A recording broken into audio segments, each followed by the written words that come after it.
2024년 7월 28일 성령 강림절후 열째 주 거룩한 독서를 위한 성서 읽기 제1독서 사무엘하 11장 12장 다윗과 밧세바.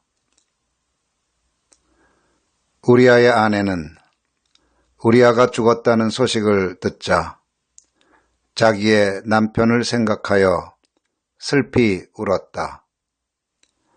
애도하는 기간이 지나니 다윗이 사람을 보내어서 그 여인을 왕궁으로 데려왔다.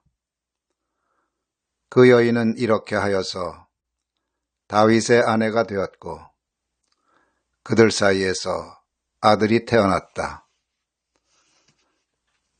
그러나 주님께서 보시기에 다윗이 한 이번 일은 아주 악하였다. 주님께서 예언자 나단을 다윗에게 보내셨다. 나단은 다윗을 찾아와서 이런 이야기를 하였다. 어떤 성읍에 두 사람이 살았습니다. 한 사람은 부유하였고 한 사람은 가난하였습니다. 그 부자에게는 양과 소가 아주 많았습니다. 그러나 그 가난한 사람에게는 사다가 키우는 어린 암양 한 마리밖에는 아무것도 없었습니다. 그는 이 어린 양을 자기 집에서 길렀습니다. 그래서 그 어린 양은 그의 아이들과 함께 자라났습니다. 어린 양은 주인이 먹는 음식을 함께 먹고 주인의 잔에 있는 것을 함께 마시고 주인의 품에 안겨서 함께 잤습니다.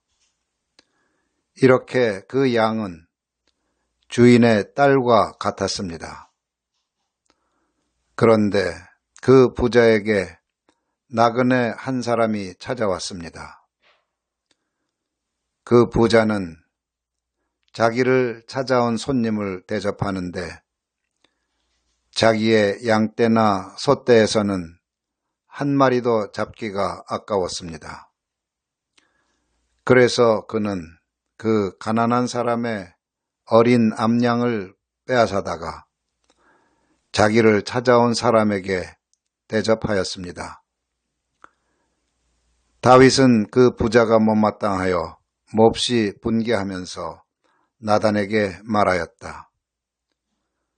주님께서 확실히 살아계심을 두고서 맹세하지만 그런 일을 한 사람은 죽어야 마땅합니다.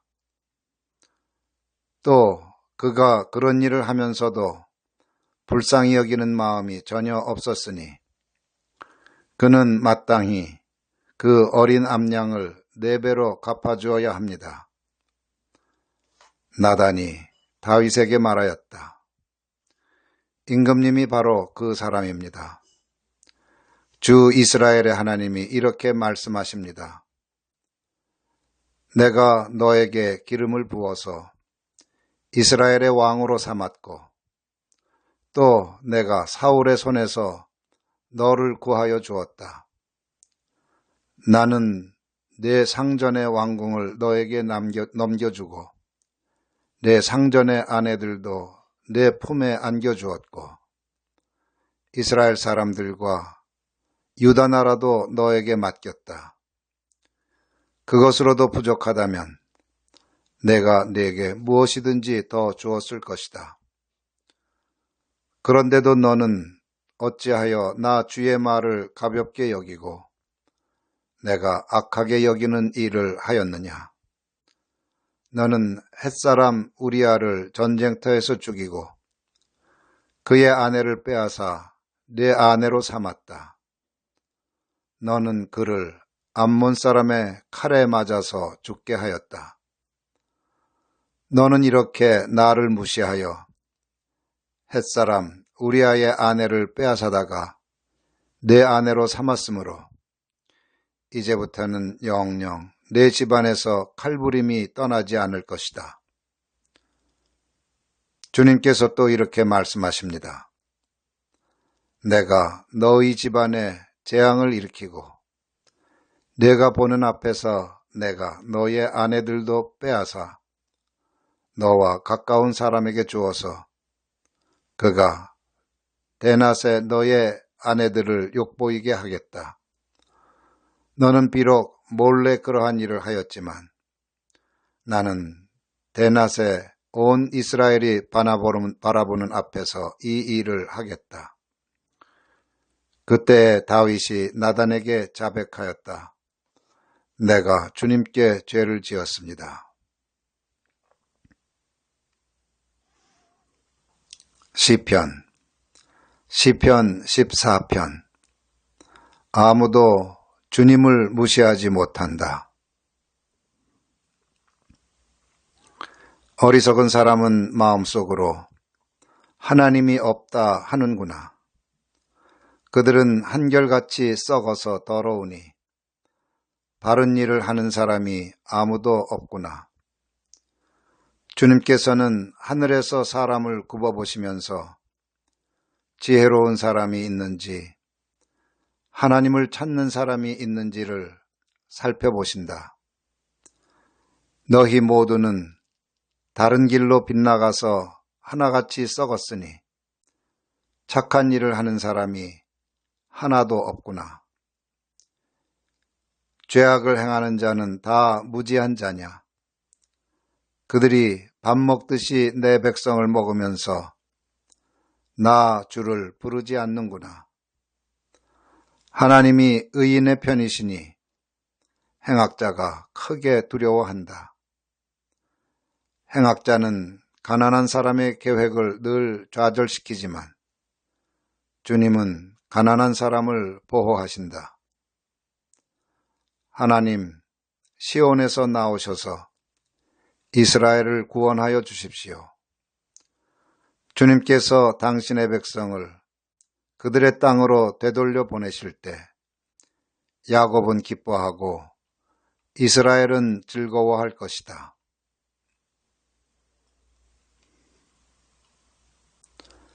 제2독서 에베소서 4장. 하나 되는 진리. 그러므로 주님 안에서 갇힌 몸이 된 내가 여러분에게 권합니다. 여러분은 부르심을 받았으니 그 부르심에 합당하게 살아가십시오. 겸손함과 온유함으로 깍듯이 대하십시오. 오래 참음으로써 사랑으로 서로 용납하십시오. 성령이 여러분을 평화의 띠로 묶어서 하나가 되게 해주신 것을 힘써 지키십시오. 그리스도의 몸도 하나요, 성령도 하나입니다. 이와 같이 여러분도 부르심을 받았을 때 그 부르심의 목표인 소망도 하나였습니다. 주님도 한 분이시요, 믿음도 하나요, 세례도 하나요, 하나님도 한 분이십니다. 하나님은 모든 것의 아버지시요, 모든 것 위에 계시고 모든 것을 통하여 계시고 모든 것 안에 계시는 분이십니다. 그러나 하나님께서는 우리 각 사람에게 그리스도께서 나누어 주시는 선물의 분량을 따라서 은혜를 주셨습니다. 그러므로 성경에 이르시기를 그분은 높은 곳으로 올라가셔서 포로를 사로잡으시고 사람들에게 선물을 나누어 주셨다 합니다. 그런데 그분이 올라가셨다고 하는 것은 먼저 그분이 땅의 낮은 곳으로 내려오셨다는 것을 말하는 것이 아니고 무엇이겠습니까? 내려오셨던 그분은 만물을 충만하게 하시려고 하늘에 가장 높은 데로 올라가신 바로 그분이십니다. 그분이 어떤 사람은 사도로, 어떤 사람은 예언자로, 어떤 사람은 복음 전도자로, 또 어떤 사람은 목사와 교사로 삼으셨습니다. 그것은 성도들을 준비시켜서 봉사의 일을 하게 하고 그리스도의 몸을 세우게 하려고 하는 것입니다. 그리하여 우리 모두가 하나님의 아들을 믿는 일과 아는 일에 하나가 되고 온전한 사람이 되어서 그리스도의 충만하심의 경지에까지 다다르게 됩니다. 우리는 이 이상 더 어린아이로 있어서는 안 됩니다. 우리는 인간의 속임수나 간교한 술수에 빠져서 온갖 교훈의 풍조에 흔들리거나 이리저리 밀려다니지 말아야 합니다. 우리는 사랑으로 진리를 말하고 살면서 모든 면에서 자라나서 머리가 되시는 그리스도에게까지 다다라야 합니다. 온 몸은 머리이신 그리스도께 속해 있으며 몸에 갖추어져 있는 각 마디를 통하여 연결되고 결합됩니다. 각 지체가 그 맡은 분량대로 활동함을 따라 몸이 자라나며 사랑 안에서 몸이 건설됩니다. 복음서 요한복음 6장. 예수는 생명의 빵이시다. 무리는 거기에 예수도 안 계시고 제자들도 없는 것을 알고서 배를 나누어 타고 예수를 찾아 가버나움으로 갔다. 그들은 바다 건너편에서 예수를 만나서 말하였다. 선생님, 언제 여기에 오셨습니까? 예수께서 그들에게 대답하셨다. 내가 진정으로 너희에게 말한다. 너희가 나를 찾는 것은 표징을 보았기 때문이 아니라 빵을 먹고 배가 불렀기 때문이다. 너희는 썩어 없어질 양식을 얻으려고 일하지 말고 영생에 이르도록 남아있을 양식을 얻으려고 일하여라. 이 양식은 인자가 너희에게 줄 것이다. 아버지 하나님께서 인자를 인정하셨기 때문이다. 그들이 예수께 물었다. 우리가 무엇을 하여야 하나님의 일을 하는 것이 됩니까? 예수께서 그들에게 대답하셨다. 하나님께서 보내신 일을 믿는 것이 곧 하나님의 일이다. 그들은 다시 물었다. 우리에게 무슨 표징을 행하셔서 우리로 하여금 보고 당신을 믿게 하시겠습니까? 당신이 하시는 일이 무엇입니까? 그는 하늘에서 빵을 내려서 그들에게 먹게 하셨다 한 성경 말씀대로 우리 조상들은 광야에서 만나를 먹었습니다. 예수께서 그들에게 대답하셨다. 내가 진정으로 너희에게 말한다. 하늘에서 너희에게 빵을 내려다 주신 이는 모세가 아니다. 하늘에서 참 빵을 너희에게 주시는 분은 내 아버지시다. 하나님의 빵은 하늘에서 내려와 세상에 생명을 주는 것이다. 그들은 예수께 말하였다. 주님, 그 빵을 언제나 우리에게 주십시오. 예수께서 그들에게 말씀하셨다. 내가 생명의 빵이다. 내게로 오는 사람은 결코 줄이지 않을 것이요. 나를 믿는 사람은 다시는 목마르지 않을 것이다. 아멘.